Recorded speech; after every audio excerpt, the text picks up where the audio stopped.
हाय, मैं हूं विकास और आप देख रहे हैं कॉमर्स फंडामेंटल। आज का जो हमारा टॉपिक है वो है financial management, concept, meaning, definition और हम कुछ रोल हम करने वाले हैं फाइनेंशियल मैनेजमेंट के। देखिए, कहा जाता है बाप बड़ा ना भैया, सबसे बड़ा रुपया और दुनिया पैसे से चलती है। ये बात बिल्कुल ही गलत नहीं है, ये बात बिल्कुल ही सत्य है। क्यों सत्य है? कि किसी भी ऑर्गेनाइजेशन में घर परिवार हमेशा पैसे की ज़रूरत हमेशा रहती है, और जहाँ पैसे की ज़रूरत रहती है वहाँ पैसे की मैनेजमेंट भी रहती है कि हम किस सोर्स से पैसे को इकट्ठा करेंगे और कहाँ पैसे को खर्च करेंगे, और पैसे का जो आना है यानी जो पैसे का इस्तेमाल करेंगे, पैसे के ऊपर दिए जाने वाला इंटरेस्ट जो है वो ज़्यादा ना हो। इन सभी बातों का हम फाइनेंशियल मैनेजमेंट में ध्यान रखते हैं, यानी फाइनेंस को इकट्ठा करते वक्त हम ध्यान रखते हैं, उसका ऑब्जेक्टिव जरूर होना चाहिए। अब देखिए, किसी भी बिजनेस का जो मेन कंसर्न होता है प्रॉफिट कमाना ही होता है, और बिजनेस गुड्स को सेल और परचेज करके प्रॉफिट कमाता है, और इस ऑब्जेक्टिव को इकट्ठा करने के लिए उसे कुछ पैसों की जरूरत होती है। अब यहाँ पर यह कहा जा सकता है फाइनेंस ही है जो एक बिजनेस की आत्मा है। वैसे तो आत्मा, सभी की आत्मा फाइनेंस ही है, पैसा ही है।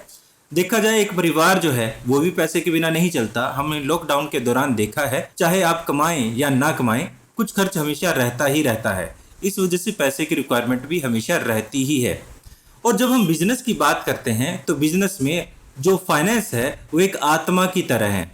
और जब भी हम एक प्रॉपर फाइनेंशियल मैनेजमेंट की बात करते हैं तो हमारे पास 3 नेसेसरी क्वेश्चन जरूर आते हैं। इन 3 क्वेश्चन के बिना हम फाइनेंशियल मैनेजमेंट के बारे में नहीं सोच पाते। जो फर्स्ट क्वेश्चन रहता है, how much finance is required, कितने पैसे की जरूरत है, और जो पैसे की जरूरत है वो कौन कौन सी बिजनेस एक्टिविटीज को पूरा करने के लिए की जा रही है, और जो पैसा आएगा वो अलग अलग सोर्सेज ऑफ फाइनेंस से, कौन से सोर्सेज ऑफ फाइनेंस से इकट्ठा किया जाएगा, और जो बिजनेस ने उन सभी को यूज करने के बाद जो प्रॉफिट कमाया है उस प्रॉफिट को हम अलग अलग एक्टिविटीज में किस तरह से डिस्ट्रीब्यूट करेंगे। इन सभी क्वेश्चन का आंसर हमेशा फाइनेंशियल मैनेजमेंट में ही है। वैसे आप मैनेजमेंट के बारे में जब पढ़ते हैं तो मैनेजमेंट में हमारे पास प्लानिंग होता है, ऑर्गेनाइजिंग होता है, स्टाफिंग होता है, डायरेक्टिंग होता है और कंट्रोलिंग होता है। यहां पर जब हम फाइनेंशियल मैनेजमेंट की बात करते हैं तो 2 शब्द मिलकर बने हैं, फाइनेंस प्लस मैनेजमेंट। यहां पर हम फाइनेंस का मैनेजमेंट कर रहे हैं, यानी हम ये प्लानिंग करेंगे कि पैसा कितना चाहिए, क्या चाहिए, कितने पैसे की जरूरत है, उस पैसे को कहां खर्च किया जाए। ऑर्गेनाइजिंग करेंगे, अलग अलग सोर्सेज ऑफ फाइनेंस से कितना पैसा आएगा, और उसके बाद हम डायरेक्टिंग करेंगे कि पैसा जो आ रहा है उसको किस तरह से इस्तेमाल किया जाना है, कहां पर इस्तेमाल किया जाना है, और आखिर में कंट्रोल भी करते हैं कि जो पैसा इस्तेमाल किया जाएगा वो गलत ना हो। तो इस तरह से फाइनेंशियल मैनेजमेंट में हम पहले डिस्कस किए गए 3 क्वेश्चन का जवाब देते हैं, जिसमें सबसे पहला है need for finance is estimated. जो पैसे की जरूरत है उसको एस्टिमेट किया जाएगा, और उसके बाद हम ये देखेंगे कि अलग अलग सोर्सेज से जो हम पैसा इकट्ठा कर सकते हैं, फाइनेंस इकट्ठा कर सकते हैं, उनकी कितनी मात्रा अलग अलग सोर्सेज से इकट्ठी की जाएगी। जैसे हमारे पास अलग अलग सोर्सेज में इक्विटी शेयर कैपिटल है, इक्विटी शेयर है, प्रेफरेंस शेयर है, डिवेंचर है, रिटेन अर्निंग है, या फिर हमारे पास लोन है, पब्लिक डिपॉजिट है, बहुत सारे सोर्स ऑफ फाइनेंस है। तो हम किस सोर्स ऑफ फाइनेंस को इस्तेमाल करेंगे और उससे कितनी मात्रा में हम फाइनेंस इकट्ठा करेंगे, और उसके बाद आखिर में फाइनली हम अरेंजमेंट करते हैं जो प्रॉफिट का डिस्ट्रीब्यूशन किया जाता है। तो इस तरह से हम ये कह सकते हैं फाइनेंशियल मैनेजमेंट क्या है। फाइनेंशियल मैनेजमेंट को ये कहेंगे, it refer to that branch of management which is concerned with the effective acquisition and use of money। ना केवल पैसे को एक्वायर्ड करना है बट उसका इफेक्टिवली यूटिलाइजेशन भी करना है। ऐसे मैनेजमेंट की ब्रांच को ही हम फाइनेंशियल मैनेजमेंट कहते हैं। तो अब हम इसकी डेफिनेशन देख लेते हैं। हमारे पास बहुत सारी डेफिनेशन है। फर्स्ट डेफिनेशन देखिए क्या है, financial management is the operational activities of A business. Business की ऑपरेटिंग एक्टिविटीज है, मेन एक्टिविटी है।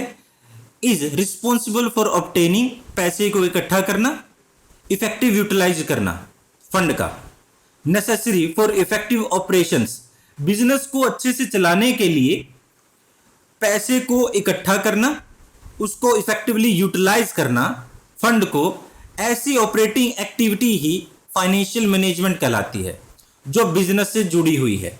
इस तरह से हम कह सकते हैं financial management is the operational activity of business that is responsible for obtaining an effective utilisation of fund necessary for efficient operation. तो हम इसको कंक्लूजन में ये कह सकते हैं कि फाइनेंशियल मैनेजमेंट में हम ये देखते हैं कि फाइनेंशियल नीड क्या है किसी बिजनेस की और उसे कैसे पूरा किया जाएगा, अलग अलग सोर्सेज से हम कैसे इकट्ठा करेंगे हमारे बिजनेस के गोल को अचीव करने के लिए। तो ये था हमारे पास डेफिनेशन ऑफ फाइनेंशियल मैनेजमेंट। अब देखिए हम रोल की तरफ जाते हैं। अब देखिए हमारे पास रोल ऑफ फाइनेंशियल मैनेजमेंट क्या है। फाइनेंशियल मैनेजमेंट का बिजनेस के अंदर बहुत ही ज़्यादा रोल है। कहीं आपने सुना भी होगा पैसा कमाने से ज़्यादा मुश्किल उसको मैनेज करना है। तो हमें बिजनेस को फाइनेंशियल मैनेजमेंट आना बहुत ज़्यादा ज़रूरी है। अब जब हम फाइनेंशियल मैनेजमेंट की बात करते हैं तो हम देखेंगे कि जो हमारी फाइनेंशियल पोजीशन होती है, प्रॉफिटेबिलिटी होती है, वो सभी की सभी हमारे फाइनेंशियल स्टेटमेंट में नज़र आती है। जैसे कि trading account, profit loss account और बैलेंस शीट, इनमें हमारी बिजनेस की सारी फाइनेंशियल हेल्थ रिफ्लेक्ट करती है।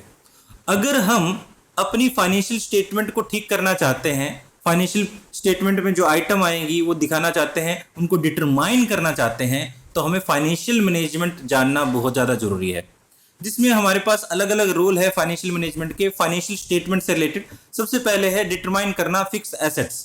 फिक्स एसेट बहुत ही इंपॉर्टेंट रोल प्ले करती हैं प्रॉफिट में। फिक्स एसेट जितनी ज़्यादा होंगी हमारा रेट ऑफ प्रॉफिट उतना ही ज़्यादा होगा। और जब भी हम कोई फिक्स एसेट को खरीदते हैं तो हम बहुत ही ज़्यादा ध्यान रखते हैं बहुत सारी बातों का, और हर बात को हम डिटेल में स्टडी करते हैं। फिक्स एसेट की अमाउंट को डिटरमाइन करते वक्त कि कितना पैसा हमें बिजनेस में लगाना चाहिए या नहीं लगाना चाहिए। और जो हम टेक्निक यूज करते हैं उसी को हम कैपिटल बजटिंग कहते हैं। कैपिटल बजटिंग का मतलब ये है कि जो कैपिटल एसेट्स हैं यानी फिक्स एसेट्स हैं उनमें पैसा लगाते वक्त हम किस तरह से बजट तैयार करेंगे और किन किन बातों का ध्यान रखेंगे।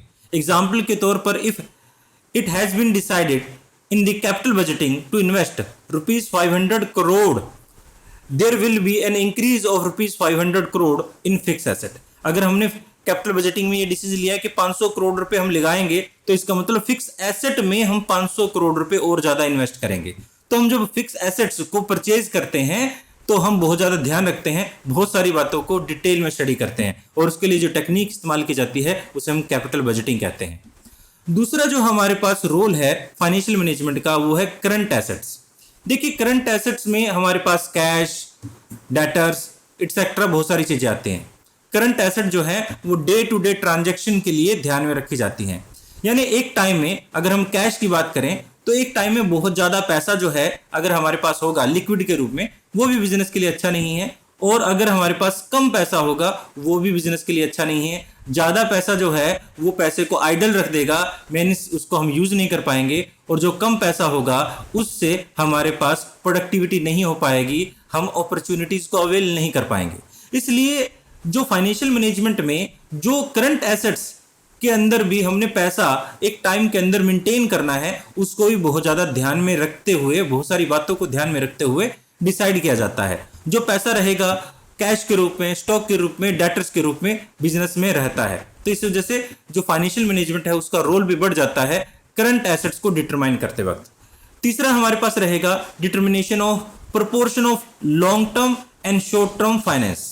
देखिए अगर आप लॉन्ग टर्म फाइनेंस ले रहे हो, आप लॉन्ग टर्म फाइनेंस ले रहे हो तो जाहिर सी बात है आप लॉन्ग टर्म प्रोजेक्ट में उस पैसे को लगाओगे, और अगर आप शॉर्ट टर्म लोन ले रहे हो तो जाहिर सी बात है कि आप शॉर्ट टर्म प्रोजेक्ट में या फिर डे टू डे लाइफ में या वर्किंग कैपिटल में उसे इन्वेस्ट करोगे। अगर आपके लॉन्ग टर्म प्रोजेक्ट पे आपने ज्यादा पैसा इकट्ठा किया है तो आपके फ्यूचर के अंदर प्रॉफिट बहुत ज्यादा बढ़ने की संभावना है। बट इससे ये तो नहीं है ना कि हमने करंट एसेट्स जो है उसको मेंटेन नहीं करना। तो जाहिर सी बात है हमें एक प्रोपोर्शन डिसाइड करना पड़ेगा जो लॉन्ग टर्म और शॉर्ट टर्म के बीच में हमेशा रहना चाहिए। जो फाइनेंशियल मैनेजमेंट के अंदर एक प्रोपोर्शन डिसाइड किया जाता है both the type of sources के अंदर, कि हमारे पास हम एक टाइम में कितनी लिक्विडिटी मेंटेन रखेंगे और एक टाइम में हम लॉन्ग टर्म एसेट्स में कितना करेंगे। तो हम कॉस्ट एनालिसिस हम हमेशा करते हैं, तो ये जो डिटरमाइन किया जाता है वो भी किया जाता है हमारे पास फाइनेंशियल मैनेजमेंट के अंदर। अब यहाँ पर हम कर रहे थे proportion of long term and short term finance की। आगे देखिए हमारे पास फोर्थ है determine of proportion of various source of long term finance. देखिए जो थर्ड पॉइंट था उसमें हम लॉन्ग टर्म और शॉर्ट टर्म फाइनेंशियल नीड जो है उनके प्रोपोर्शन की बात कर रहे थे कि लॉन्ग टर्म में हम कितना पैसा और शॉर्ट टर्म में हम कितना पैसा लगाएंगे। अब यहां पर जो हमारे पास है कि जो हमारे पास अलग अलग लॉन्ग टर्म सोर्सेज हैं, जैसे इक्विटी है, प्रेफरेंस शेयर है, या फिर हमारे पास डिवेंचर है, या फिर पब्लिक डेट है, या फिर रिटेन अर्निंग है, उससे हम कितना कितना प्रोपोर्शन में पैसा इकट्ठा कर सकते हैं और किस किस प्रोपोर्शन में यूज करेंगे। लॉन्ग टर्म फाइनेंशियल नीड जो है प्राइमरली जो है इक्विटी शेयर से, कंपनी के केस में इक्विटी शेयर से, प्रेफरेंस शेयर से, रिटेन अर्निंग से पूरी की जाती है। और काफी बार हम आउटसाइड डेट जो है उसमें डिवेंचर, लॉन्ग टर्म लोन को भी यूज करते हैं। जो फाइनेंशियल मैनेजमेंट है, फाइनेंशियल मैनेजर जो है ये एक प्रोपोर्शन डिसाइड करता है कि अलग अलग जो सोर्सेज ऑफ फाइनेंस है उससे किस प्रोपोर्शन में पैसा इकट्ठा किया जाएगा। इससे कंपनी अपना डेट इक्विटी रेशियो वगैरह मेंटेन करती है, जिससे कंपनी की फाइनेंशियल पोजीशन भी साउंड रहती है। और इस तरह से हमारे पास after making analysing of their merits and demerit, हर बात को ध्यान में रखते हुए भी बैलेंस डिसीजन लिया जाता है जो एक ऑर्गेनाइजेशन के लिए फेवरेबल हो। आज का हमारा last role of financial management है determination of various item of profit and loss account. देखिए प्रॉफिट एंड लॉस अकाउंट की जब हम बात करें तो बहुत सारी ऐसी आइटम होती हैं जो हमारे प्रॉफिट एंड लॉस अकाउंट में आती हैं और वो प्रॉफिट को बहुत सारे टाइप से अफेक्ट करती हैं और उनको डिटरमाइन करना फाइनेंशियल डिसीजन का ही एक पार्ट होता है। जैसे एग्जांपल के तौर पर डेप्रिसिएशन एक ऐसी आइटम है जो नो फ्लो नेचर की है। नो फ्लो नेचर का मतलब है ना ही पैसा इससे आता है ना ही जाता है, बट ये हमारे प्रॉफिट को इफेक्ट करती है। अगर हम डेप्रिसिएशन का रेट बहुत ज्यादा कर दें तो इससे हमारा प्रॉफिट जो है बहुत ज्यादा इफेक्टिव होगा, प्रॉफिट कम हो जाएगा, और कम कर दें तो इससे भी प्रॉफिट हमारा इफेक्टिव होगा, फाइनेंशियल पोजीशन इफेक्टिव होगी। तो इस तरह से इन चीजों को भी डिटरमाइन करते वक्त हम बहुत ज्यादा चीजों का ध्यान रखेंगे और सभी चीजों का ध्यान में रखते हुए इस प्रकार के रेट ऑफ डेप्रिसिएशन को या फिर अदर आइटम्स को डिटरमाइन करेंगे। एग्जाम्पल के तौर पर interest is related on the amount of debtors, debt से होने वाला interest. Depreciation related to the long term assets, long term asset से रिलेटेड जो है डेप्रिसिएशन है। तीसरी तरफ discount is related to the position of liquidity. तो इन सभी बातों का हम ध्यान रखेंगे जब हम फाइनेंशियल मैनेजमेंट कर रहे हैं, पैसे से जुड़ी हुई बातों का डिसीजन ले रहे हैं। आप हमारे चैनल की प्लेलिस्ट सेक्शन में जाकर अपने चैप्टर से रिलेटेड वीडियोस देख सकते हैं। लगभग सभी चैप्टर जो हैं फुल फ्लैश अवेलेबल हैं और मैं उम्मीद करता हूं कि आपको आज की वीडियो अच्छी लगी होगी। फिर मिलते हैं किसी और क्लास में। Thanks for watching and have a piece.